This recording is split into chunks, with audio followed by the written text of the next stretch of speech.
جتنے اللہ تعالیٰ کے احسان ہے اس کے مقابلے میں تو شکر جو ہے وہ کچھ بھی نہیں ہے۔ پھر اللہ تعالیٰ جو ہے بتا رہے ہیں، کیا ان لوگوں نے کبھی پرندوں کو نہیں دیکھا کہ فضائے آسمانی میں کس طرح مسخر ہیں؟ اللہ کے سوا کس نے ان کو تھام رکھا ہے؟ اس سے بہت نشانی ان لوگوں کے لیے جو ایمان لاتے ہیں۔ اللہ تعالیٰ ہر نشانی کو بتا کے جو ان کو توحید کی دعوت دے رہے ہیں، جو ہے کافروں کو، مشرکین کو، کہ دیکھو یہ کون ہے جو جنہوں نے اللہ تعالیٰ نے آسمانوں میں ان چیزوں کو بھی رکھا ہوا ہے، زمین میں بھی ہر چیز کو اللہ تعالیٰ نے ہولڈ کیا ہوا ہے، کس کی قدرت ہے، کس کی کائنات ہے، اور اللہ تعالیٰ ہر چیز کی طرف جو ہے اشارے کر کے ہمیں بتا رہے ہیں۔ پھر اس کے بعد اللہ تعالیٰ جو ہے یہاں پر اپنی بلیسنگز کو دوبارہ بتا رہے ہیں۔ یعنی ہم نے کہا نا مویشیوں کی بات کر رہے ہیں اللہ تعالیٰ، تو بیچ میں پھر توحید کی مثالیں دیتے ہیں اللہ تعالیٰ۔ پھر توحید کی مثالیں دینے کے بعد، سمجھانے کے بعد، پھر واپس اسی موضوع پہ آ جاتے ہیں۔ تو اب یہاں پر پھر انہی جانوروں سے، مویشیوں سے ریلیٹڈ ہی بات کی جا رہی ہے۔ اللہ تعالیٰ نے تمہارے لیے اللہ تعالیٰ نے تمہارے لیے تمہارے گھروں کو جائے سکون بنایا، ٹھیک ہے؟ اب گھر تو اللہ تعالیٰ نہیں بناتے نا، تو گھر تو انسان ہی بناتے ہیں، لیکن ہم یہ دیکھیں کہ ان گھروں کو بنانے کے لیے تمام وسائل، تمام ریسورسز ہمیں کس نے عطا فرمائی ہیں؟ اور ہمیں دماغ جو ہے اللہ تعالیٰ نے اس کو بنانے کے لیے، اس کو کنسٹرکٹ کرنے کے لیے اللہ تعالیٰ نے ہمیں سکھایا نا، کہ اللہ تعالیٰ، ہم یہ کہہ رہے ہیں نا کہ اللہ تعالیٰ نے ہمارے اندر انسٹنکٹ کی یہ چیزیں، نیچرلی جو چیزیں ہمارے اندر الہام کی ہوئی ہیں، القا کی ہوئی ہیں، جو ہم کرتے ہیں، جو انسان کے دل میں ایک دم سے کوئی خیال آ جاتا ہے اور وہ انوینٹ کر دیتا ہے کوئی چیز انسان کے لیے فائدہ مند ہوتی ہے۔ تو اسی طریقے سے انسان نے اپنے کپڑے بنانا، اپنے کھانا بنانا، کس طرح کھانا ہے، کس طرح زندگی گزارنا ہے، جیسے جیسے جو ہے وہ گزرتا گیا ایک پڑھائی سے دوسرے پڑھائی میں، وہ سیکھتا چلا گیا۔ پھر گھروں میں بھی پہلے خیموں میں گھر بنا کے رہتے تھے، اس کے بعد آہستہ آہستہ لوگوں نے مزید ترقی کی، پھر دیکھا کہ کس طرح گھر بنتے ہیں، انہوں نے پھر گھر بھی بنائے۔ پھر گھر بھی ہم یہ دیکھتے ہیں کہ ہر جگہ اب یہاں پر ہر جگہ پہ جو گھر جو ہوتے ہیں،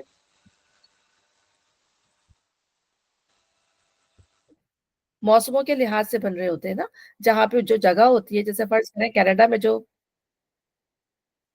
جی جی جی جی روبینہ، ہم سورہ نحل پر ہیں اور ہم اس کی آیت 80 پڑھ رہے ہیں، ٹھیک ہے؟ تو وہ گھر دیکھیں، اگر ہم پاکستانی والے گھر اگر یہاں ہوں تو پھر وہ کنکریٹ کے بنے ہوئے ہوتے ہیں، تو یہاں تو سروائیو کرنا ہی مشکل ہو جائے گا، اس تو کنکریٹ کے جو اینٹوں کے مکان بنائے جائیں تو بالکل یہاں فریز ہو جائیں گے۔ وہ جو کنکریٹ کے جو گھر وہاں بنتے ہیں وہ ٹھنڈے رہتے ہیں، وہاں کا جو علاقہ ایسا ہے، گرم ہے، 11 مہینے تو وہ گرمی رہتی ہے، ٹھیک ہے؟ وہ گھر جو ہے وہ ٹھنڈا رکھتے ہیں۔ لیکن اگر یہی لکڑی کے گھر وہاں پہ بنائے جائیں تو ہم نے دیکھا ہے کہ وہاں پہ دیمک جلدی، کیونکہ وہ تھوڑا سا ویسا ہے نا، کیا بولتے ہیں، آ، کیا اس کو انگلش میں سمجھ میں نہیں آ رہا، وہ کیا بولتے ہیں جو آپ پانی پانی سا، یا ہیومیڈیٹی زیادہ ہوتی ہے نا پاکستان کے اندر، وہاں پہ سمندر ہے اس وجہ سے بھی، تو جو ہے جو لکڑی والے حصے پر جو ہے وہ دیمک زیادہ لگ جاتی ہے۔ تو دیکھا گیا ہے کہ جن گھروں میں جو لکڑی کے کام زیادہ ہوتے ہیں وہاں دیمک لگنے کے چانسز بھی بہت زیادہ ہوتے ہیں، ٹھیک ہے نا؟ تو اگر یہی لکڑی کے گھر وہاں بنا دیے جائیں پاکستان میں تو وہاں دیمک ہی کھا جائے گی ان کو۔ تو ہر دور میں، ہر جگہ میں انسان نے سیکھا کہ کون سے گھر جو ہے اس کے لیے بہتر ہوں گے، تو یہ سب سکھایا کس نے؟ اللہ تعالیٰ نے۔ اس کے ریسورسز کس نے دی؟ اللہ تعالیٰ نے ہمیں دی۔ پھر دوسری بات یہ کہ ہمیں گھر ہمارے لیے جو اللہ تعالیٰ کہہ رہے ہیں نا تمہارے گھروں کو جائے سکون بنایا، تو ہمیں گھر جو سب سے پہلے تو ہمیں ہماری پرائیویسی دیتا ہے ہمارا گھر، کہ ہم اپنے گھر میں جو چاہیں کریں، اطمینان سے رہیں، مطلب باہر کے لوگوں کی ہمیں پرواہ نہیں ہوتی، اپنی پرائیویسی ہوتی ہے، اپنی پروٹیکشن ہوتی ہے ہر طرح کی نا، کہ ڈسٹ سے بھی، نوائز سے بھی، ہر طرح کی پریشانی سے، باہر کی جو چیزیں ہو رہی ہیں ان سب سے ہمیں جو ہمارا گھر جو ہے بچا کے رکھتا ہے۔ اس طرح ہمیں وہ ہر سرد اور گرم موسم سے بچا کے رکھتا ہے، سورج کی گرمی اور تپش سے بچا کے رکھتا ہے، ٹھیک ہے؟ ہر وقت کے لوگوں کے آنے جانے سے ہمیں بچا کے رکھتا ہے، ٹھیک ہے نا؟ اور طرح طرح کے جو جراثیم ہوتے ہیں، کیڑے ہوتے ہیں، کیڑے مکوڑے ہوتے ہیں، باہر جو ہے وہ چیزیں کتنی ہوتی ہیں، ان تمام چیزوں سے ہمارا گھر جو ہے وہ ہمیں بچاتا ہے۔ تو یہ اللہ تعالیٰ کی مطلب کتنی بڑی بلیسنگ ہے کہ اس نے ہمیں گھر دیے، ہم اس پہ سکون سے، اطمینان سے، کوئی خوف، کوئی ڈر نہیں ہوتا، ہم اپنے گھر میں سکون سے اپنی فیملی کے ساتھ جو ہے وہ رہ رہے ہوتے ہیں۔ تو اللہ تعالیٰ دیکھیں، ہم یہی دیکھ رہے ہیں نا کہ اللہ تعالیٰ نے کس طرح ایک ایک چیز کی، اللہ تعالیٰ ہمیں ہماری زندگی کے اندر سے ہی مثال دے رہا ہے جو ہم یوز کرتے ہیں، شاید ہماری نظریں بھی، ہمارا خیال بھی اس طرف نہ جائے۔ پھر اس نے جانوروں کی کھالوں سے تمہارے لیے ایسے مکان پیدا کیے جنہیں تم سفر اور قیام دونوں حالتوں میں ہلکا پاتے ہو، یعنی چمڑے کے جو خیمے جن کا رواج عرب میں بہت تھا، اور یہ خاص طور پہ ان بدوی جو ہے وہ ان کے بارے میں کیا جا رہا ہے کہ جو بدوی جو ہوتے تھے نا، جو شہروں میں نہیں رہتے تھے وہ صحرا میں رہتے تھے، بدوی جو ہوتے تھے، اور وہ جو اپنے پانی کی اور خوراک کی تلاش میں جو ہے وہ ادھر سے ادھر اپنے اپنے جانوروں کو لے کے ادھر سے ادھر موو کرتے رہتے تھے. تو وہ کیا کرتے تھے، اپنے جب جانوروں کو کاٹتے تھے تو انہی کی کھالوں سے وہ خیمے بھی بنا لیتے تھے، اپنے فرش بھی بنا لیتے تھے، اسی پہ لیٹتے تھے، اسی پہ بیٹھتے، اسی سے بشکیزیں بنا لیتے تھے، اپنی ضرورت کی چیزیں جو ہے انہی کھالوں سے بنا لیتے تھے.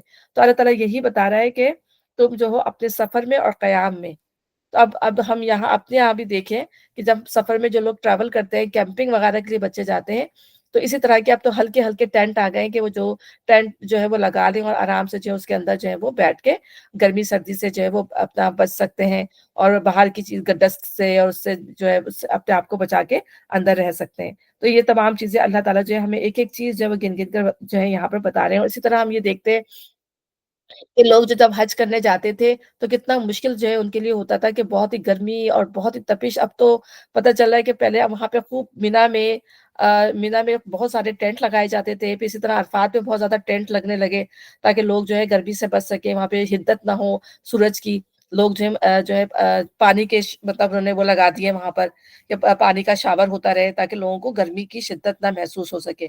اور اب تو سنا ہے کہ جو ہے عرفات کے اندر جو ہے بلڈنگز بن رہی ہیں، اب تو وہاں پہ ہوٹلز بن رہے ہیں وہاں پہ باقاعدہ کہ لوگ وہاں پہ جا کے جو ہے وہ رہ سکیں. اتنی اللہ تعالیٰ نے مطلب آسانی. دیکھو انسان ایک چیز سیکھتا ہے تو اس سے دوسری چیزیں جو سیکھتا ہے، پھر لوگوں کی آسانی کے کام ہوتے ہیں. یعنی حج کرنے کے لیے کتنی آسانیاں اللہ تعالیٰ نے ان کو پیسہ دیا، ہر چیز دی، سہولت دی، تو وہ لوگوں کے لیے جو اس کو استعمال بھی کر رہے ہیں. تو یہاں پر بتانے کا مقصد یہ کہ اللہ تعالیٰ نے جو چیزیں دی انہی کو استعمال کرتے ہوئے لوگوں کے لیے فائدے کی چیزیں انسانی بناتے ہیں. اس نے جانوروں کے صوف اور اون اور بالوں سے تمہارے لیے پہننے اور برتنے کی بہت سی چیزیں پیدا کر دی جو زندگی کی مدت مقرر تک تمہارے کام آتی ہیں. یعنی اسے شیپ کی جو وول ہوتی ہے، اور پھر اسی طرح اونٹ کی کھال ہوتی ہے، گوٹ کی کھال ہوتی ہے، گائے کی کھال ہوتی ہے، اس سے جو ہے بہت ساری چیزیں بن سکتی ہیں. ٹھیک ہے. تو اللہ تعالیٰ اس میں یہ بتا رہے ہیں کہ تمہارے پہننے اور برتنے کی بہت ساری چیزیں پیدا کر دی جو زندگی کی مدت مقرر تک تمہارے کام آتی ہیں. اگر ہم آج سوچیں اس زمانے میں تو ان کا گزارا انہی چیزوں پہ ہوتا تھا.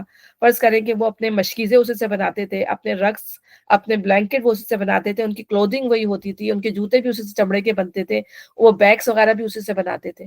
تو ان کا تو اوڑھنا بچھونا انہی جانوروں کے کھالوں کی چیزوں سے ہی ہوتا تھا. اور آج بھی ہم دیکھیں تو بہت ساری چیزیں ہمارے یہاں کھالوں سے ہی بن رہی ہوتی ہیں. جو جن چیزوں کا میں نے ذکر کیا وہ اب بھی کھالوں سے ہی بن رہی ہوتی ہیں. اور یہ چیزیں بہت جو کھالوں سے پیورلی بنتی ہیں وہ بہت زیادہ ایکسپینسو بھی ہوتی ہیں. ٹھیک ہے نا، کیونکہ پیور ہوتی ہیں بالکل بہت زیادہ. تو اس کو جو ہے نارملی انسان جو ہے اپنے گھر کے چیزوں کے لیے بھی یوز کرتا ہے اور باہر آنے جانے کے لیے بھی ان کو یوز کرتا ہے. اللہ تعالیٰ دونوں چیزیں بتا رہے ہیں، اساسا و متان، کہ ٹوٹلی گھر کے لیے بھی، اور پھر یہ کہ آپ باہر آتے جاتے ہیں اس کے لیے بھی اللہ تعالیٰ نے آپ کو یہ چیزیں زیر استعمال کرنے کے لیے دی. اس نے اپنی پیدا کی ہوئی بہت سی چیزوں سے تمہارے لیے سائے کا انتظام کیا. اب اللہ تعالیٰ نے کس طرح سائے کا انتظام کیا؟ اللہ تعالیٰ نے جیسے بادل ہیں، تو کبھی کبھی تو اتنی دھوپ ہوتی ہے، بادل آ جاتے ہیں، بارش برس جاتی ہے، سب سے بڑی بات یہ. پھر اللہ تعالیٰ اس میں پھر اب یہاں پہ اللہ تعالیٰ بتا رہے ہیں پہاڑوں کا. پہاڑ سے بھی کیا ہوتا ہے، انسان سایہ لیتے ہیں کہ انسان کسی صحرا میں جا رہا ہو، دور نکل گیا ہو، پہاڑوں کا سلسلہ کوئی چل رہا ہو، تو انسان جو ہے وہ جا کے پہاڑ میں بھی جا کے اپنا جو ہے گزارا کر لیتا ہے. پھر اسی طرح اللہ تعالیٰ نے گھر بنائے جس میں ہم اپنے آپ کو سورج کی تپش سے، ان چھتوں کے ذریعے سے بھی، جو ہمارے گھروں کی چھتیں ہیں، خیمے لگا لی جو اللہ نے اوپر ذکر کیا. تو یہ تمام چیزیں جو ہیں وہ انسان کے سائے کا کام دیتی ہیں. پھر اللہ تعالیٰ بتا رہے ہیں پہاڑوں میں تمہارے لیے پناہ گاہیں بنائیں. تو اللہ تعالیٰ نے پہاڑوں کے اندر جو پناہ گاہیں بنائی اس میں کیا ہے کہ انسان جو ہے کبھی ایسے علاقے میں جا رہا ہے، وہاں پہ پہاڑ ہے اور وہاں پہ آپ کو پتا ہے کوئی دشمن آپ کا پیچھا کر رہا ہے یا کوئی جانور ایسا ہے جو آ سکتا ہے، تو پہاڑوں میں انسان پناہ کر کے بھی جو ہے وہاں پہ رہ سکتا ہے، اپنے آپ کو جو ہے وہ پروٹیکٹ کر سکتا ہے ماؤنٹین سے. پھر سن سے بھی، یا ویدر سے بھی، کہیں بارش ہو گئی بہت تیز، کبھی سن بہت زیادہ ہے، تو اس طرح پہاڑوں میں، کیونکہ وہ تو پورا آپ عرب کی بات ہو رہی ہے نا، تو وہاں تو تھا ہی پہاڑوں کا سلسلہ سارا. ٹھیک ہے. تو یہاں پہ اللہ تعالیٰ مینشن بھی وہی چیزیں زیادہ کر رہے ہیں جو وہ لوگ زیادہ یوز کرتے تھے. اب ہم اس کو آج پر انٹرپریٹ کر لیں تو اب اپنے لحاظ سے ہماری کاریں ہیں، ہمارے ٹرکس ہیں، ہمارے گاڑیاں ہیں، تو ہم اگر جو ہے دیکھیں ہیٹر گاڑیوں میں لگا لیتے ہیں، اے سی گاڑیوں میں لگا لیتے ہیں ہیٹ سے بچنے کے لیے سورج کی. تو ہم اگر آج پہ کریں تو اللہ تعالیٰ ہمیں جو بلیسنگس آج دی ہیں تو ہم اس سے بھی کتنا زیادہ جو ہے وہ فائدہ اٹھاتے ہیں. تمہیں ایسی پوشاکیں بخشی اور تمہیں گرمی سے بچاتی ہیں.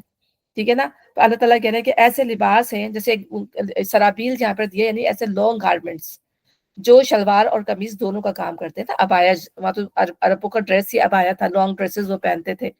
پھر سب سے بڑی بات یہاں پہ بتا رہے ہیں کہ جو گرمی سے بچاتی ہیں، تو یعنی بتانے کا مقصد ہے کہ گرمی سے بچاتی ہے، تو لامحالہ لباس جو ہے وہ ایک چیز بیان کرتی ہے، دوسری چیز بیان کرنے کا عربی کا یہ اسلوب ہے کہ وہ بعض دفعہ دوسری چیز بیان نہیں کرتا. تو گرمی کا بچاتی ہے تو ظاہر ہے سردیوں سے بھی بچاتی ہے. تو گرمی سے یہاں خاص طور پہ کیوں ہے کہ وہ ایسے خوبصورت یا ہلکی پھلکی جو کاٹن ہوتی ہے، ہم یہ دیکھتے ہیں کہ جتنی فائن کاٹن ہوتی ہے کتنی زیادہ وہ سافٹ ہوتی ہے اور ہمیں گرمی میں کتنا سکون پہنچاتی ہے. اگر بندہ یہ کہے کہ بھائی جسم پہ لباس ہی نہ ہو اور وہ دھوپ میں نکل جائے تو وہ کیا اس کے جسم کو جو ہے جھلسا دے گی. ٹھیک ہے نا. تو لباس جو ہے انسان کے لیے اس کی پروٹیکشن کے لیے ضروری ہے، اس کے جسم کے لیے ضروری ہے.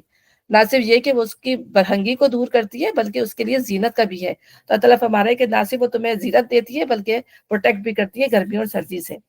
کچھ دوسری پوشاکیں جو آپس کی جنگ میں تمہاری حفاظت کرتی ہیں، یعنی ذرہ بختر جو ہے، جو ذرائع بنائی جاتی ہیں. اب تو جو ہے وہ جیکٹیں بن گئی ہیں، بڑی بڑی ہیوی ہیوی جیکٹس ہوتی ہیں جو بلٹ پروف ہوتی ہیں، جس میں سے بلٹ نہیں گزرتی. لیکن وہ جنگوں میں جو ہے وہ ذرہ بنائی جاتی تھی، چمڑے کی ذرہیں ہوتی تھی موٹے سم، اس میں لوہا بھی لگایا جاتا تھا. لوہے کے ساتھ اور چمڑے کے ساتھ جو ہے وہ ذرہ بختر بنتی تھی، جو اس وقت جو ہے وہ اس کی تلوار سے جو تھی کہ وار سے جو ہے یا تیروں سے جو ہے وہ بچایا کرتی تھی. تو اللہ تعالیٰ دیکھیں ایک ایک چیز جو انسان کے استعمال میں آ رہی تھی اور آ رہی ہے، اللہ تعالیٰ نے یہاں پر سب کا ذکر کیا ہے. اور یہ اللہ تعالیٰ کی بلیسنگز ہیں جو اللہ تعالیٰ نے انسان کو جو ہے پرووائڈ کی ہیں. اس طرح وہ تم پر اپنی نعمتوں کی تکمیل کرتا ہے. اتمام نعمت یا تقریبا نعمت سے مراد یہ کہ اللہ تعالیٰ زندگی کے ہر پہلو میں انسان کی ضروریات کا پوری جز جائزہ لیتا ہے، پھر ایک ایک ضرورت کو پورا کرنے کا جو ہے وہ انتظام فرماتا ہے. اس کے لیے اللہ نے کس کس پہلو سے کتنا کتنا اور کیسا کیسا کچھ سر و سامان پیدا کیا، اس کی تفصیلات اگر کوئی لکھنے بیٹھے تو ایک پوری کتاب تیار ہو جائے. یعنی اگر ہم جو ہے ایک کھانے کا ہی اگر ایک وہ لے لیں کہ اللہ تعالیٰ نے کھانے کی یہ چیزیں دی ہیں، ان کو کس طرح استعمال کرنا ہے، تو دیکھیں پوری پوری کتابیں ہیں کوکنگ کی. ٹھیک ہے نا، کہ جو چیزیں، جو سبزیاں، جو دالیں اور جو کچھ بھی اللہ تعالیٰ نے ہمیں پرووائڈ کیا ہے، تو لوگوں نے کئی کتابیں اس کے اوپر لکھ دی ہیں. تو زندگی کے شعبے سے ریلیٹڈ جتنی بھی چیزیں ہمیں اس دنیا میں میسر ہیں، اگر انسان اس ایک کے اوپر ہی بات کرے تو کئی کتابیں جو ہے اس کے اوپر لکھ دے بندہ. اور ضرورت کے تحت انسان، ہمیں جب کسی چیز کی اس طرح کی ضرورت ہوتی ہے تو ہم کتابیں کرتے ہیں، ہم گوگل کر کے سرچ کر کے نکالتے ہیں کتنا مواد ہے اس چیز کے اوپر. تو یہ نعمتیں اللہ تعالیٰ کی ہیں، اور پھر انسان کو جب یہ یوز کرے تو پھر اس کو اللہ تعالیٰ کہہ رہا ہے کہ پھر کیوں انسان جو ہے شکر ادا نہیں کرتا اللہ تعالیٰ کا. تو شاید کہ اللہ تعالیٰ فرما رہا ہے کہ وہ تم پر اپنی نعمتوں کی تکمیل کرتا ہے. یعنی کوئی ایسی چیز نہیں اللہ نے رہنے دی، اللہ نے اتمام کر دی اپنی نعمتوں کا، کہ آج ہم یہ کہہ سکیں کہ اللہ تعالیٰ نے یہ نعمت ہمیں نہیں دی یا ہم اس سے محروم ہیں. اللہ تعالیٰ نے ہمیں ہر چیز پرووائڈ کر دی. اور کیوں پرووائڈ کر دی؟ شاید کہ تم فرما بردار بنو. چاہے تم اللہ تعالیٰ، اس لیے کہ تم اللہ تعالیٰ کی ایک تو مسلمانوں کو خطاب ہے اور یہاں پر قریش کو خطاب کیا گیا. دونوں ہی ایک طریقے سے کہ قریش کو کیا ہے کہ شاید کہ یہ اللہ تعالیٰ کی اتنی زیادہ نعمتوں کو دیکھ کر شاید ان کے دل میں جو ہے وہ جو ہے ایمان کا جذبہ غالب آ جائے، شاید وہ اللہ تعالیٰ کو مان لیں.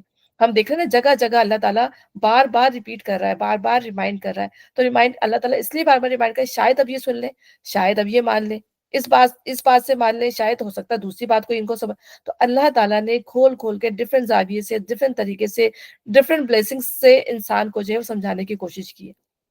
اور ہر کوئی جو ہے وہ کسی نہ کسی کو کوئی نہ کوئی بات کلک ہوئی ہے.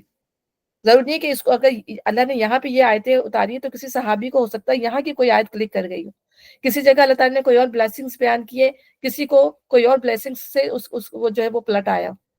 تو اللہ تعالیٰ نے مختلف طریقوں سے بات کو کھول کر شاید کہ انسان کے دل میں یہ بات اتر جائے. پھر دوسری بات یہ کہ مسلمانوں کے لیے کیوں کہ ہمارے اندر جو ہے جذبہ شکر پیدا ہو، تاکہ ہم جو ہے صحیح معنوں میں جو ہے مسلمان بن جائیں. تو ہم قرآن ہم پڑھ رہے ہیں نا، قرآن اب ہمارے لیے ہے، تاکہ ہمیں یہ ریمائنڈرز کیوں ہیں کہ ہم ان ریمائنڈرز کے ذریعے جو ہے وہ اللہ تعالیٰ کی پہچان صحیح معنوں میں کر سکیں، اس کی عظمت کو، اس کی قدرت کو صحیح معنوں میں پہچان سکیں. تو اب اگر یہ لوگ منہ موڑتے تو اے محمد صلی اللہ علیہ وسلم تم پر صاف صاف پیغام پہنچا دینے کے سوا اور کوئی ذمہ داری نہیں. یہ اللہ کے احسان کو پہچانتے ہیں پھر اس کا انکار کرتے ہیں. ٹھیک ہے نا، یعنی اللہ تعالیٰ پتہ ہے کہ یہ سب اللہ تعالیٰ نے دیا ہے، لیکن اس کے باوجود بھی کیا ہے کہ وہ جو ہے اللہ تعالیٰ کا انکار، یہاں پہ انکار کرنے سے مراد کیا ہے؟ ایک تو میجر کفر ہے کہ وہ اللہ کو مانتے ہی نہیں ہے، اللہ کا انکار کر دیا. لیکن ایک چھوٹا کفر کیا ہوتا ہے؟ وہ چھوٹا کفر سے مراد ہے کہ اللہ تعالیٰ کی ناشکری کرنا، کہ اللہ کی نعمتوں کو پہچان کے اس کی ناشکری کرنا. اور یہ ہم سب کے اندر اب ہم سب کو اپنا جائزہ لینا چاہیے کہ اللہ تعالیٰ کی اگر ایک نعمت بھی ہمارے پاس سے چلی جاتی ہے، ذرا سی کمی ہو جائے کھانے پینے میں، تو ہم جو ہے کتنی زیادہ جو ہے وہ ناشکری کرنا شروع کر دیتے ہیں، اور میرے پاس تو یہ چیز ہے ہی نہیں، ٹھیک ہے نا؟ اور پھر اس کو نہ صرف یہ کہ پھر وہ گھر سے بھی تذکرہ ہوگا، دوسروں سے بھی تذکرہ ہوگا کہ اس کے پاس تو ہے، میرے پاس تو یہ چیز کی کمی ہے، میرے پاس تو یہ چیز ہے ہی نہیں۔ اور اسی لیے نبی صلی اللہ علیہ وسلم نے فرمایا کہ عورتیں سب سے زیادہ اپنی ناشکری کی وجہ سے جو ہے وہ جہنم میں جائیں گی، کہ وہ جیسے ایک نبی صلی اللہ علیہ وسلم نے فرمایا کہ اس کا شوہر تھا، وہ بہت اچھا شوہر تھا، اس کا ہر خیال رکھتا تھا، لیکن اس شوہر سے کوئی کوتاہی یا غلطی ہو گئی یا اس کی کوئی ذمہ داری پوری نہ کر سکا، تو کہنے کا مجھ سے میں نے تم سے کبھی خوشی دیکھی ہی نہیں، مطلب فوراً۔ اور ہمارے اندر یہ ناشکری آ جاتی ہے کہ ہمیں کوئی مطلب کوئی ہماری خواہش پوری نہیں ہوئی، کوئی بات پوری نہ ہوئی، تو ہمارے دل میں جو ہے یہ چیز پیدا ہو جاتی ہے۔ تو اللہ تعالیٰ معاف فرمائے۔ تو یہ مردوں میں ہم یہ دیکھتے ہیں کہ اتنی ناشکری والی وہ کیفیت ہے، وہ دو، میں نے آپ پہلے ہی بتایا کہ وہ دو جوڑوں میں بھی گزارا کر لیتے ہیں، لیکن ہم خواتین ہی کے لیے وہ مرد کماتے ہیں، جو کچھ کرتے ہیں، لیکن ہمارے اندر جو ہے ناشکری کتنی زیادہ ہے کہ ذرا سی بھی کوئی کمی پیشی ہوتی ہے تو سب سے زیادہ جو ہے ناشکری ہمارے اندر سے ہی نکلتی ہے۔ تو اسی لیے تو ہمیں اس لیے ابھی شکر گزار ہونا چاہیے کہ ہم شکر گزاری یعنی کہ گریٹیٹیوڈ کیوں ہونا چاہیے ہمارے اندر کہ ہم جو ہے اللہ کی نعمتوں کو کے لیے جو ہے مور پازیٹیو ہو جائیں، کہ اور پھر اللہ تعالیٰ سے جو ہے ہم اس کے لیے دعا کریں کہ اللہ تعالیٰ مجھے توفیق دے کہ میں تیرا شکر ادا کروں، بالکل سلیمان علیہ السلام کی طرح کہ ربی اوزینی ان اشکر نعمتک التی انعمت علیہ وعلی والدی وان اعمل صالحا ترضا، کہ اللہ تعالیٰ میں تیری اس نعمت کا شکر ادا کروں کہ تو نے مجھے میرے والدین کو عطا کیا، اور میں وہ عمل کروں جو نیک اور صالح ہو، تجھے خوش کرنے کے لیے، تیری رضا کے لیے۔ تو ہم نمازوں میں پڑھتے ہیں نا یہ دعا، تو اللہ تعالیٰ کی شکر گزاری کے لیے ہمیں دعا کرنی چاہیے، اللہ تعالیٰ ہمیں اپنی شکر گزاری کی توفیق عطا فرمائے، ہمیں ہمیں بچائے کہ ہمارے منہ سے تیرے لیے جو ہے ناشکری کے جو ہے الفاظ نکلے۔ پھر جو گریٹیٹیوڈ کا جو پارٹ جو ہے انسان کی اپنی زندگی میں، وہ یہ کہ ہر وقت انسان خوش رہنے کی عادت ڈالے، ہے نہیں ہے زندگی میں کمی بیشی ہے، ہو سکتا ہے ہر بندہ خوش نہیں ہوتا، ناگواریاں بھی ہوتی ہیں انسان کی زندگی میں بہت زیادہ لیکن اس کے باوجود بھی جو اگر انسان اپنے آپ کو ہیپی اور مطمئن رکھے تو یہ جو ہے گریٹیٹیوڈ ہے۔ اور انگریٹیٹیوڈ کیا ہے کہ انسان چیزوں کے باوجود بھی جو ہے وہ ایک سیڈ فیس بنائے رہے، روتا رہے کہ مجھے یا یہ اپنے آپ کو ڈپریس فیل کرے سب کچھ ہونے کے باوجود بھی، تو پھر یہ اللہ تعالیٰ کی ناشکری ہے۔ تو ہم کر جاتے ہیں، ہم یہ ناشکری اسی طرح کر جاتے ہیں، کبھی ہمارا منہ بنا ہوا ہے، کبھی ہم ڈپریس ہیں، کبھی جو ہے ہمارے جو ہے چہرے سے فیل ہو جائے گا کہ بھئی یہ جو ہے ان کو کوئی بات جو ہے ناگواری ہے، کچھ ان کو پسند نہیں آ رہی ہے کوئی چیز اس طریقے کے، انسان کے چہرے سے پتہ چل جاتا ہے۔ تو اسی لیے ہم دیکھتے ہیں کہ نبی صلی اللہ علیہ وسلم کے چہرے پر ہمیں کتنی مشکلات ان کی زندگی میں تھی، آپ کے چہرے پہ ہر پاس ایک مسکراہٹ سی رہتی تھی۔ تو یہ جو ہے انسان کی زندگی کا اطمینان ہے جو اللہ تعالیٰ جو ہے انسان کو بخشتا ہے اس کی زندگی میں۔ ابھی ہم آگے پڑھیں گے کہ اللہ تعالیٰ ان لوگوں کو پاکیزہ زندگی بسر کراتا ہے، وہ زندگی ہوتی ہے جو انسان جو ہے نہ ہونے کم بھی ہوگا تو انسان کے دل کے اندر جو کنٹینٹمنٹ ہوتی ہے، شکر گزاری ہوتی ہے، ٹھیک ہے؟ تو یہ جو ہے گریٹیٹیوڈ کا حصہ ہے کہ انسان جو ہے ہمیشہ ہنستا مسکراتا رہے، چاہے ناگواریاں ہوں اس کے باوجود بھی، لوگوں کو مطلب اپنے چہرے سے یا اپنے فیلنگ سے لوگوں کو یہ اندازہ نہ ہونا دے کہ میرے ساتھ کوئی مشکلات بھی ہیں یا میرے ساتھ کوئی پریشانیاں بھی ہیں، کسی حد تک انسان جو اپنی کوشش کرے۔ تو یہاں پہ یہی بات ہے، یہ اللہ کے احسان کو پہچانتے ہیں، جیسے ہم سب کی بات ہو رہی ہے یہاں پر، پھر اس کا انکار کرتے ہیں یعنی اس کی ناشکری کرتے ہیں، اور ان میں بیشتر لوگ ایسے ہیں جو حق ماننے کے لیے تیار نہیں ہے، یعنی حق آنے کے باوجود حق کو سمجھنے کے لیے تیار نہیں ہے۔ انہیں کچھ ہوش بھی ہے کہ اس روز کیا بنے گی جبکہ ہم ہر امت میں سے ایک گواہ کھڑا کریں گے، پھر کافروں کو نہ حجتیں پیش کرنے کا موقع دیا جائے گا، نہ ان سے توبہ استغفار ہی کا مطالبہ کیا جائے گا۔ اب یہاں پہ یہاں جو بتایا جا رہا ہے وہ ڈے آف ججمنٹ کا سین بتایا جا رہا ہے، کہ ڈے آف ججمنٹ کا سین جو اللہ بار بار بتاتے گئے ہیں کہ ان کے لیے اللہ تعالیٰ جو ہے وہ جو جرم کر کے آئیں گے وہ لوگ دنیا کے اندر، تو ظاہر ہے ان کے لیے ان کے جرم کے لیے گواہ بھی تو پیش کیا جائے گا نا، سب سے بڑا گواہ جو ہے اس امت کا نبی ہوگا، اللہ تعالیٰ جو ہے ان کے لیے لے کر آئیں گے، اور وہ نبی بتائیں گے کہ کون میرا بلیور تھا، کس نے مجھے مانا، کس نے مجھے نہیں مانا، ٹھیک ہے نا؟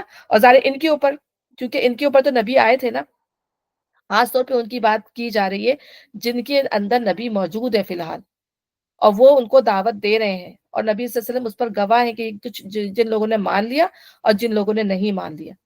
تو اسی طرح سے جو لوگ اس کے علاوہ بھی اللہ تعالیٰ جو ہے گواہ بنائیں گے لوگوں کو، جو اہل حق ہے، ہم نے کہا کہ اہل حق ہے یا اہل ذکر ہے یا اہل علم ہے، جو لوگوں کو اللہ کی بات پہنچاتے ہیں ان کو بھی اللہ تعالیٰ لائیں گے، جو بعد میں اب ہمارے پاس نبی نہیں ہے، ٹھیک ہے نا، تو اہل علم بتائیں گے وہاں پہ کھڑے ہو کر۔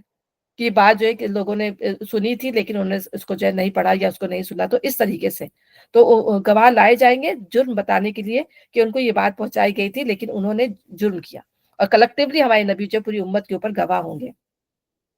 پھر کافروں کو نہ حجتیں پیش کرنے کا موقع دیا جائے گا، یعنی اب کیا ہوگا، یہ وہ وش کریں گے کہ اللہ تعالیٰ ہماری کوئی بات سن لے، یا اللہ تعالیٰ ہماری طرف نظر کر لے، تو اللہ تعالیٰ اللہ تعالیٰ ان سے بات کرے گا نہ ان کی طرف دیکھے گا۔ سب سے بڑی بات اللہ نے تو بالکل اس بات کو وہی کر دیا کہ نہ اللہ ان کو دیکھے گا، نہ اللہ تعالیٰ ان کو پاک صاف کرے گا، نہ اللہ ان سے بات کرے گا۔ اور پھر اللہ تعالیٰ کہہ رہے ہیں کہ اور نہ ہی ان کو کوئی چانس دیا جائے گا کہ وہ اللہ کے آگے کوئی بات کر سکے، کوئی معافی مانگ سکیں، یا اپنی کوئی کہے کہ نہیں یہ مجھ سے غلطی ایسی ہو گئی تھی یا ویسی ہو گئی تھی، کوئی بھی ان کو اپنا عذر پیش کرنے کا موقع نہیں دیا جائے گا، نہ ہی وہ اللہ کے آگے جو ہے اس وقت توبہ استغفار کا ہی مطالبہ کر سکیں گے، کیونکہ جتنا ٹائم اللہ نے کتنا ٹائم دیا، ہم یہ دیکھ رہے ہیں، پورا قرآن پڑھ رہے ہیں، اللہ تعالیٰ کی دعوت کتنی زور و شور سے اللہ تعالیٰ کی دعوت جو ہے وہ جاری و ساری ہے پورے قرآن کے اندر، توحید کا سبق، لیکن انہوں نے نہ توبہ کی نہ استغفار کی، اور اوپر ہی جو ہے نا حق کو مانا، تو پھر اس وقت جو ہے کوئی ٹائم ان کو نہیں دیا جائے گا۔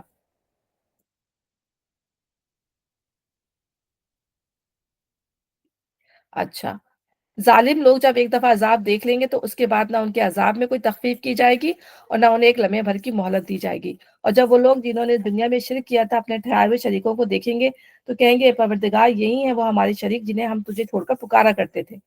یعنی اللہ تعالیٰ کہہ رہے ہیں کہ ہم ان کے درمیان سے اجنبیت کا پردہ ہٹا دیں گے، پیچھے پڑ کے گئے نا، تو وہ ایک دوسرے کو خوب پہچانیں گے، تو لیکن جن کو شریک ٹھہرایا ہوگا وہ تو صاف انکار کر دیں گے، ہم نے تو حکم نہیں دیا تھا، جیسے ہمارے نبی کو بھی فرض کرے شریک ٹھہرایا، یا عیسیٰ علیہ السلام کو شریک ٹھہرایا، یا دوسرے انبیاءوں کو شریک ٹھہرایا، یا کسی علی ولی کو یا کسی کو بھی، تو وہ سارے جو ہے ان کے شرک کا جو انکار کر دیں گے کہ ہم نے تمہیں یہ دعوت تو نہیں دی تھی، ہم نے تم سے یہ بات تو نہیں کہی تھی کہ ہم اللہ کے جگہ تو ہمیں شریک ٹھہراؤ۔ یہاں پہ یہی بات کی جا رہی ہے۔ اس پر ان کے معبود انہیں صاف جواب دیں گے کہ تم جھوٹے ہو۔ اس وقت یہ سب اللہ کے آگے جھک جائیں گے اور ان کی ساری افطرا پردازیاں رفو چکر ہو جائیں گی، یہ دنیا میں کرتے رہے تھے۔ جن لوگوں نے خود کفر کی راہ اختیار کی اور دوسروں کو اللہ کی راہ سے روکا، انہیں ہم عذاب پر عذاب دیں گے۔ ایک عذاب ان کے نہ خود ماننے کا، اور دوسرا عذاب کیا ہوگا جو انہوں نے لوگوں کو روکا، تو عذاب پر عذاب، ڈبل عذاب ان کو دیا جائے گا اس فساد کے بدلے میں وہ جو دنیا میں برپا کرتے تھے۔ اب یہاں پھر بتایا جا رہا ہے کہ اے محمد صلی اللہ علیہ وسلم، انہیں اس دن سے خبردار کر دو جبکہ ہم ہر امت پہ سے خود انہی کے اندر سے ایک گواہ کھڑا کریں گے جو اس کے مقابلے میں شہادت دے گا، اور ان لوگوں کے مقابلے میں شہادت دینے کے لیے ہم تمہیں لائیں گے۔ ٹھیک ہے نا؟ اس کے دو معنی ہیں، ایک تو یہ کہ آپ جیسے ہر امت میں ایک نبی کھڑا ہوگا، تو اس قریش کے اندر یہ اس پورے جو امت میں نبی صلی اللہ علیہ وسلم کی امت میں نبی صلی اللہ علیہ وسلم کھڑے ہوں گے، اور دوسرے معنی یہ کہ ان تمام امتوں پر ہم نبی صلی اللہ علیہ وسلم کو امت جو، اور پچھلی آیتیں اس کی تشریح کرتی ہیں کہ تمام جو امتوں پر نبی صلی اللہ علیہ وسلم کو ایز اے گواہ لے کر تمام جو ہے امتوں پر گواہ کی حیثیت سے لایا جائے گا، اور جو ہماری نبی صلی اللہ علیہ وسلم کی جو امت ہے وہ تمام قوموں پہ امت کے طور پر گواہی دے گی، اس لیے کہ اللہ تعالیٰ فرما رہے ہیں کہ قرآن اللہ تعالیٰ نے جو اتارا ہے، اس قرآن میں اللہ تعالیٰ نے تمام انبیاؤں کے واقعات کھول کر بیان کر دیے ہیں کہ ان کی قوموں نے مانا، کس نے مانا، کس نے نہیں مانا، اور ہم یہ بات اچھی طرح جانتے ہیں۔ ٹھیک ہے، تو اس لحاظ سے ہم جو ہے کہ ہم نے قرآن پڑھا تھا، ہمیں صحیح خبر اللہ نے دی تھی، تو ہم گواہی دیں گے کہ اللہ تعالیٰ یہ نبی سچے تھے، انہوں نے جو بات بتائی تھی سچی تھے، اور ان کی جو قوم جو کی کوئی قومیں جھوٹ بولیں گی اور اپنے نبیوں کی بات کا اس وقت بھی انکار کریں گی، تو اس لحاظ سے گواہ کے طور پر ہمیں لایا جائے گا، سب سے پہلے نبی صلی اللہ علیہ وسلم کو اور پھر امت کو۔ اور یہ اسی شہادت کی تیاری ہے کہ ہم نے یہ کتاب تم پر نازل کر دی ہے جو ہر چیز کی صاف صاف وضاحت کرنے والی ہے، یعنی ہر ایسی چیز کی وضاحت جس پر ہدایت و ضلالت اور فلاح خسران کا مدار ہے، یعنی ہر چیز صاف صاف کھول کر بتا دیے کہ کس چیز میں ہمارے لیے ہدایت ہے اور کس چیز میں جو ہے ہمارے لیے جو ہے وہ نقصان ہے۔ اچھا، اور ہدایت اور رحمت اور بشارت ہے ان لوگوں کے لیے جنہوں نے سر تسلیم خم کر دیا ہے۔ اب آگے اللہ عدل اور احسان اور صلہ رحمی کا حکم دیتا ہے۔ اب یہاں پر اللہ تعالیٰ ہمیں ایٹیکیٹ سکھا رہے ہیں، اللہ تعالیٰ ہمیں جو ہے زندگی میں رہنے کے اصول سمجھا رہے ہیں جو ہمیں پہلے بھی اللہ تعالیٰ سکھاتے جا چکے ہیں، اب ایز اے ریمائنڈر اللہ تعالیٰ ہمیں پھر سکھا رہے ہیں کہ کیا چیزیں جو انسان کی زندگی کے لیے جو ہے وہ بہت ضروری ہیں زندگی کے اندر، جب وہ آپس میں جو ہے وہ معاملات کریں تو اس کے اندر جو ہے سب سے پہلی چیز جو ہے عدل۔ ٹھیک ہے نا؟ عدل کیا چیز ہے کہ انسان جو ہے لوگوں کے درمیان حقوق میں توازن اور تناسب قائم کرے، ٹھیک ہے نا؟ یعنی اس کا جو اکنالج کرے، یعنی فیئرنس ہو، ہر حقدار کو جو ہے اس کا حق دیا جائے، ہر حقدار کو حق دینے کا مطلب یہ نہیں کہ برابر برابر سب کو بانٹ دیا جائے، بلکہ جس کا حق ہے اس کو اس کا حق جو ہے وہ برابر سے مل جائے. جیسے ہم نے دیکھا کہ وراثت میں حق عورت کا کم ہوتا ہے، مرد کا زیادہ ہوتا ہے. ٹھیک ہے نا. تو حقدار کو جو ہے اس کا جو حق، ماں کا حق جو ہے، باپ کا حق جو ہے، جس کا جو حق اللہ تعالیٰ نے لکھ دیا ہے، اس کا حق اس کے جائز فارم میں اگر دے دیا جائے تو یہ جو ہے وہ عدل ہے. ٹھیک ہے نا. تو اب جیسے آپ فرض کریں کسی دعوت میں گئے ہوئے ہیں، دعوت میں اب جو بڑے اگر کھڑے ہوئے ہیں اور بچے بھی کھڑے ہوئے ہیں، تو کیا ہوگا کہ بڑوں کو جو ہے بڑی پلیٹ میں دیا جائے گا، چھوٹے بچوں کو چھوٹی پلیٹ میں دیا جائے گا. یہ عدل یہ نہیں ہے کہ بس سب کو ایک، ارے بڑے زیادہ کھاتے ہیں بچے کم کھاتے ہیں. تو توازن یہ ہے کہ ضرورت کے لحاظ سے جو عدل کی وہ بنتی ہے نا، اس کے لحاظ سے عدل کیا جائے گا کہ اس کے حق میں جو ہے، اگر بچہ تو اس کے حق میں کمی نہ ہو، بڑا ہو تو اب اگر بڑے کو بچے والی خوراک دیتے ہیں تو بھی صحیح چیز نہیں ہے. تو ایک ایگزامپل ہے جیسے بتانے کی کہ اس کو جو ہے دیکھ کر کے انسان جو ہے اس کا عدل جو ہے وہ اس طرح کا توازن کے ساتھ ہونا چاہیے.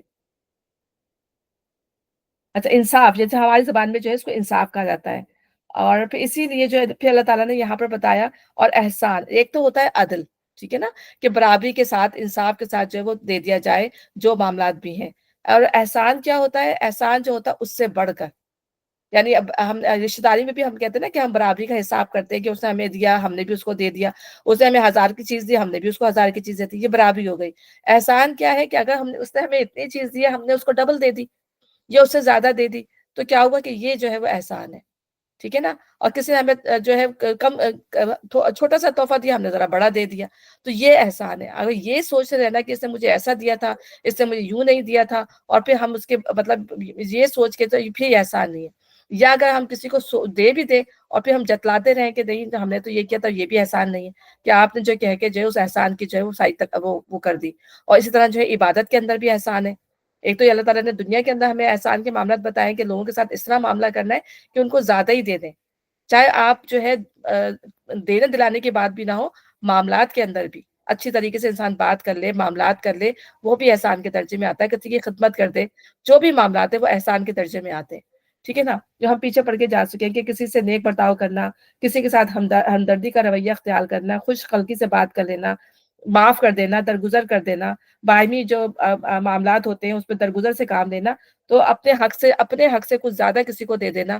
ٹھیک ہے نا. غریب مسکین جو ہے ان کو جو ہے نواز دینا، ان کو دے دینا اگر آپ کے پاس زیادہ. یہ تمام جو ہے احسان کے درجے میں تمام چیزیں آتی ہیں جو ہم اچھی طرح جا کر پڑھ چکے ہیں. اور اس سے جو ہے معاشرے کے اندر جو ہے ایک مساوات کی ایک جو کیا کہیں گے کہ توازن کی کیفیت قائم ہوتی ہے.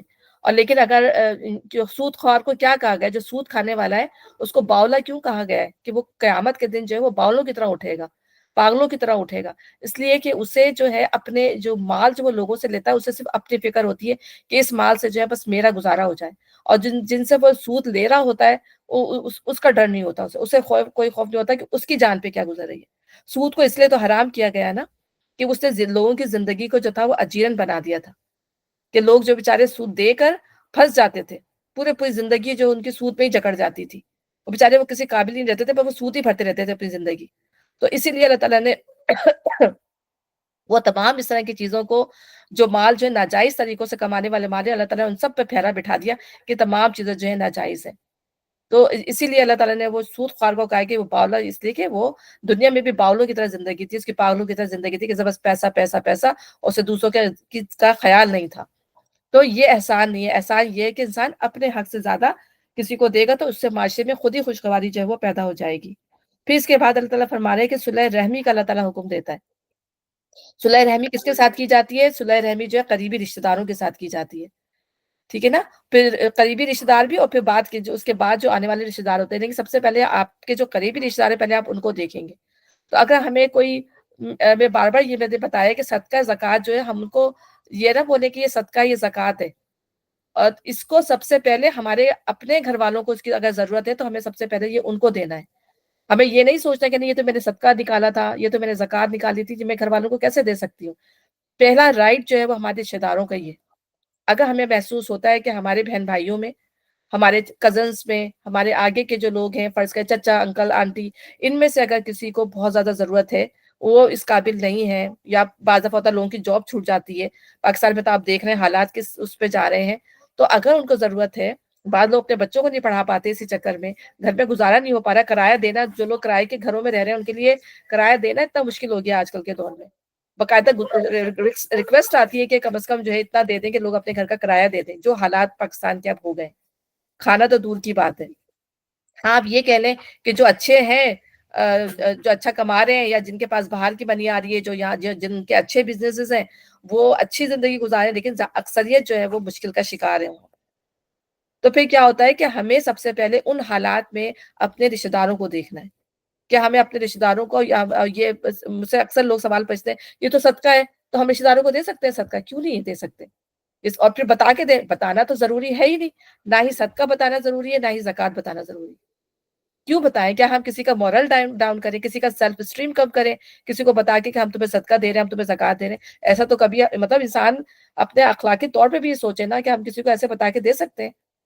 کسی کو دینا ہے تو ایسا گفٹ دے دیں، مطلب اگر آپ نے پیسے نکالے بھی ہیں تو آپ یہ دے دیں کہ میں نے گفٹ دیا، یا آپ کے بچوں کو میں کچھ دے نہیں سکی تھی، میں نے آپ کے بچوں کو دے دیا۔ اس طریقے سے بندہ کسی بھی، مطلب کوئی بات کہہ کے کچھ بھی کہہ کے دے سکتا ہے پیسے، لیکن یہ بالکل نہیں بتانا چاہیے، کیونکہ یہ صدقہ دینا، یہ زکوٰۃ دینا، یہ ہمارا اللہ کا معاملہ ہے، قبول تو اللہ کر رہا ہے، دیکھ بھی اللہ رہا ہے۔ تو ہمیں یہ بتانے کی کسی کو بھی ضرورت نہیں ہے کہ ہم نے جو پیسے نکالے تھے، جس مد میں نکالے تھے، اگر وہ جس کے پاس پہنچ گئے وہ اللہ نے قبول کر لیے، بس یہ ہمارے لیے کافی ہے۔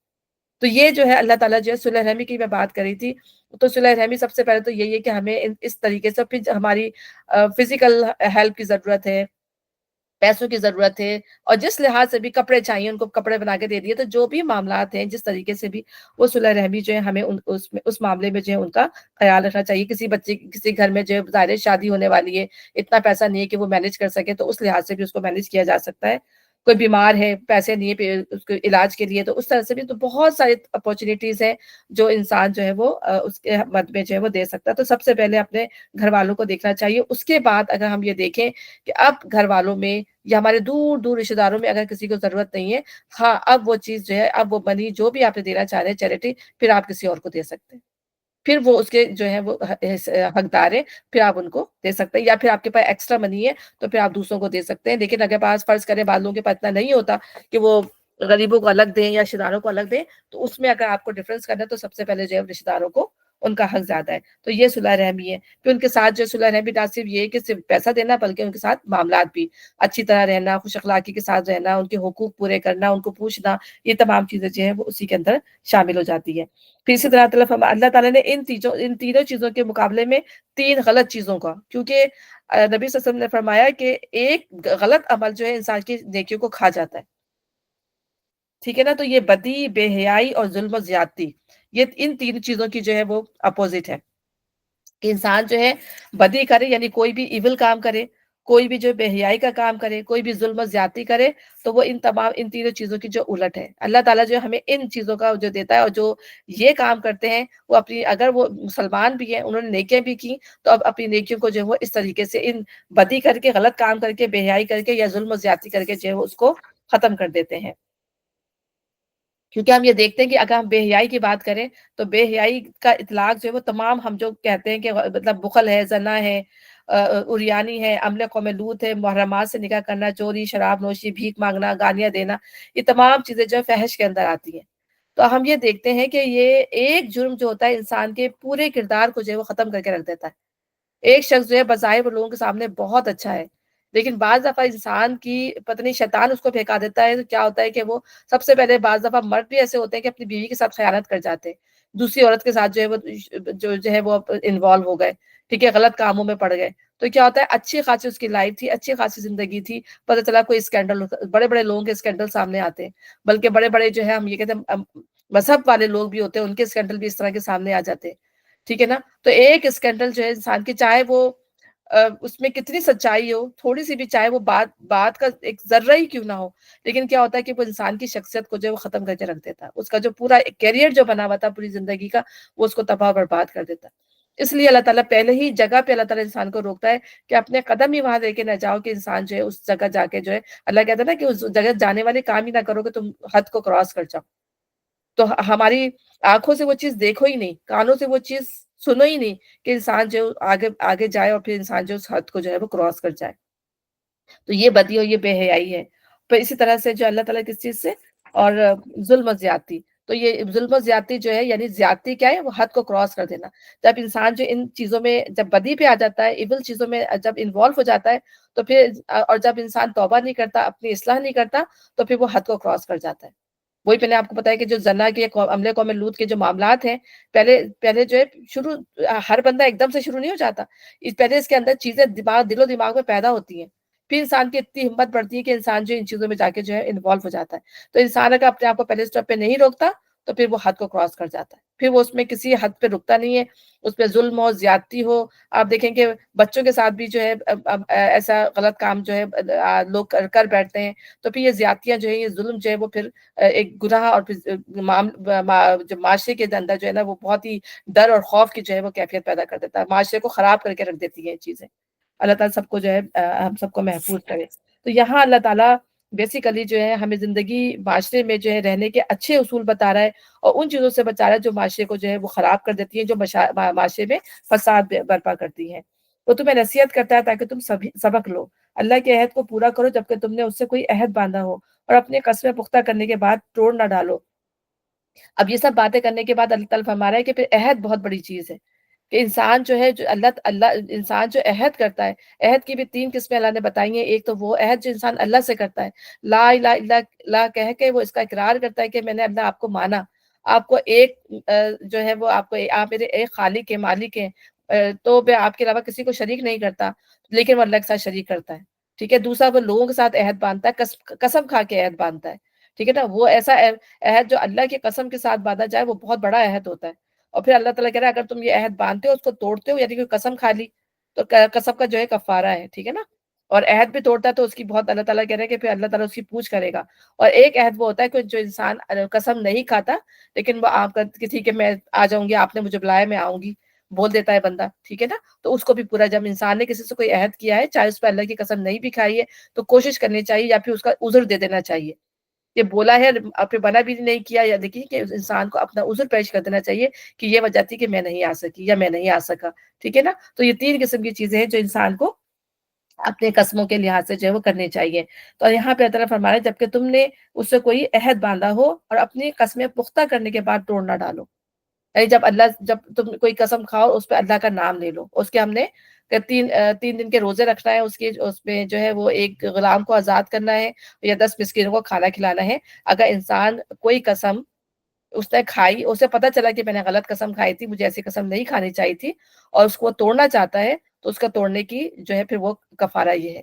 لیکن اگر کوئی قسم ایسی ہے جس کو نہیں توڑنا، جیسے کہ مطلب بعض معاملات ایسے ہوتے ہیں کہ میں نے، وہ کہتا ہے کہ جیسے میں نے اس رشتے دار کی جو کفالت کرنی ہے، میں ہمیشہ اس کی کفالت کروں گا، اللہ تعالیٰ نے مجھے جب تک دیے میں کروں. لیکن اب کیا ہوا، قسم کھا لیا آپ نے. ٹھیک ہے نا. اور اللہ تعالیٰ کا واسطہ، اب اللہ کی قسم بھی کھا لی. اب اگر آپ جو اس کو نہیں کفالت کریں گے تو آپ گناہگار ہوں گے نا، کہ آپ نے اللہ سے وعدہ کیا، آپ نے اللہ سے عہد کیا، آپ نے اس رشتے دار سے بھی عہد کیا کہ نہیں میں تمہیں ہر مہینے کچھ نہ کچھ دوں گا، اور پھر آپ اس کی نہیں کرتے کفالت، تو پھر اس وقت آپ جو ہے وہ گناہگار ہیں. ٹھیک ہے نا. اللہ کے آگے بھی، اور ظاہر سی باتیں بندے سے بھی آپ نے کیا تو اس سے بھی آپ کو معافی مانگنی ہوگی. تو جبکہ تم اللہ کو اپنے اوپر جو ہے گواہ بنا چکے ہو، اللہ تمہارے سب افعال سے باخبر ہے. تمہاری حالت اس عورت کی سی نہ ہو جائے جس نے آپ ہی محنت سے سود کاٹا، اور پھر آپ ہی اسے ٹکڑے ٹکڑے کر ڈالا. ٹھیک ہے نا. اب یہاں پہ اللہ تعالیٰ نے کہا جاتا ہے کہ عرب میں ایک عورت تھی جو تھوڑی سی پاگل سی تھی، تھوڑی سی نا. تو وہ بس یہی نا، یہ بناتی رہتی تھی. میں ایک ایسی قصہ پڑھی تھی، وہ جو بتا رہی تھی درس. تو وہ یہ انہوں نے کہا کہ عرب میں کہا جاتا ہے کہ ایسی عورت تھی جو یہ بناتی رہتی تھی سوت، یعنی دھاگا بناتی رہتی تھی، پھر اس کو کاٹتی تھی، پھر دوبارہ ڈال دیتی تھی، دوبارہ بناتی رہتی تھی. بس اس کا دماغ تھوڑا ایسا تھا. تو اللہ تعالیٰ نے اس طرح کی مثال کیوں دی ہے یہاں پر، کہ انسان جو ہے، جب انسان کانٹریکٹ کرتا ہے، کسی سے معاہدہ کرتا ہے، کسی سے وعدہ کرتا ہے، تو اس میں زیادہ ٹائم بھی لگتا ہے، ایفرٹ بھی لگتی ہے. ہم یہ دیکھتے ہیں کہ جیسے شادی کا کانٹریکٹ ہے، بڑے بڑے کانٹریکٹ کی ہم بات کریں، اگر شادی کا کانٹریکٹ کتنا بڑا ہوتا ہے، پورے 2 خاندان اس کے اندر جو ہے انوالو ہوتے ہیں، ٹائم لگتا ہے اس کے اندر جو ہے، اس میں آپ دیکھیں شادی بیاہ میں ایک پروسیس لگتا ہے. اور پھر جو ہے انسان مضبوط کرنے کے بعد جو ہے وہ اس کو صرف ایک لفظ سے توڑ دے، طلاق کہہ دے، ڈائیورس لے لے. تو کتنی کیسی مطلب یہ بات ہے کہ انسان نے اتنی محنت سے یہ کام کیا، اور پھر خود ہی جو ہے اس کو ٹکڑے ٹکڑے کر ڈالا اپنے ہاتھ سے. یعنی چیزوں کو پختہ کرنے کے بعد اپنے ہاتھ سے، جس طرح جیسے ایک نے جو دھاگا بوندا، اس کو پھر کاٹ کے جو ہے اتنی محنت کے بعد جو ہے اس کو ختم کر دیا. تو یہاں پہ اللہ تعالیٰ نے یہ مثال دی ہے. اسی طرح بزنس کے معاملے میں بھی لوگ جو ہے